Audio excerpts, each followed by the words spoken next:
இன்றைய தலையங்கம் மக்களோட பிரச்சனைகளை அரசின் கவனத்திற்கு எடுத்து சென்று தீர்வு காண பயன் தரும் வகையில் இருப்பது நாடாளுமன்ற கூட்டம்தான்.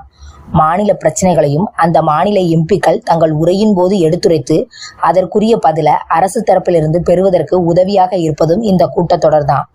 இந்த ஆண்டு குளிர்கால கூட்டத்தொடர் குறித்து நாடாளுமன்ற விவகாரத்துறை மந்திரி கிரண் ரிஜிஜு சமூக வலைதளத்தில் அறிவிப்பை வெளியிட்டிருந்தார்.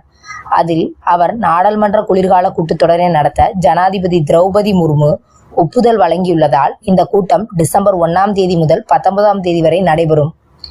இந்த கூட்டத்தொடர் ஜனநாயகத்தை வலுப்படுத்தும் வகையிலும் மக்களுக்கு சேவையாற்றும் வகையிலும் இருக்க வேண்டும் என்று தெரிவித்திருந்தார். இதையெல்லாம் கேட்பதற்கு நன்றாகத்தான் இருக்கிறது. ஆனால் யதார்த்தத்தில் இப்படி அமையுமா என்பது சந்தேகத்திற்குரியது. 2014 ஆண்டில் இருந்து கணக்கிட்டால் இந்த ஆண்டுதான் மிக குறைந்த நாட்கள் குளிர்கால கூட்டத்தொடர் நடக்கிறது. 2014 ஆண்டில் 22 நாட்கள் நடந்திருக்கிறது. கடந்த ஆண்டு 19 நாட்கள் நடத்த தீர்மானிக்கப்பட்டு 20 நாட்கள் நடந்தது.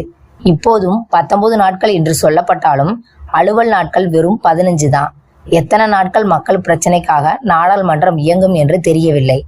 நாடாளுமன்ற கூட்டம் தொடங்கிய உடனேயே எதிர்க்கட்சிகள் பல பிரச்சனைகளை எழுப்பி அதனை அவை ஏற்றுக்கொண்டு உடனடியாக விவாதிக்க வேண்டும் என்று கோருகிறார்கள்.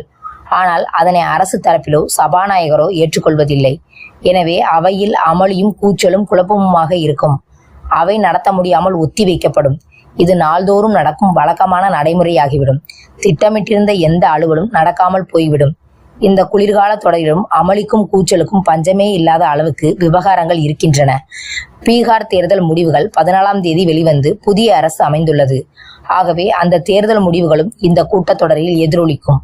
இது மட்டுமல்லாமல் 12 மாநிலங்கள் யூனியன் பிரதேசங்களில் நடக்கும் சிறப்பு தீவிர வாக்காளர் பட்டியல் திருத்த பணி எதிர்க்கட்சிகளால் பெரிதும் எதிர்க்கப்படும் நிலையில் அந்த பிரச்சனையும் சபையில் கிளப்பப்படும்.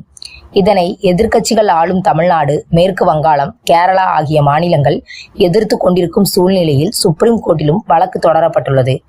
அந்த பிரச்சனைகளும் குளிர்கால கூட்டத்தொடரில் எழுப்பப்படும். காங்கிரஸை பொறுத்தமட்டில் வாக்கு திருட்டு என்பதனை பெரிதும் கிளப்ப இருக்கிறார்கள்.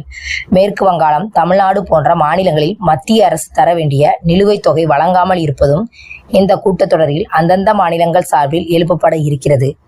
அது மட்டுமல்லாம ஒட்டுமொத்த பொருளாதார வளர்ச்சி, வேலையில்லா திண்டாட்டம் போன்ற பல பிரச்சனைகளும் புயலை கிளப்ப இருக்கின்றன.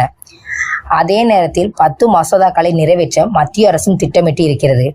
ஆக இந்த கூட்டத்தொடரில் அனல் பற்றி எரியும், புயல் வீசும். அதனை எல்லாம் மத்திய அரசு அவையில் இருந்து சமாளிக்குமா அல்லது வழக்கம் போல கூட்டம் ஒத்திவைக்கப்படுமா என்பதுதான் மக்கள் முன்பு எழுந்திருக்கும் கேள்வியாகும்.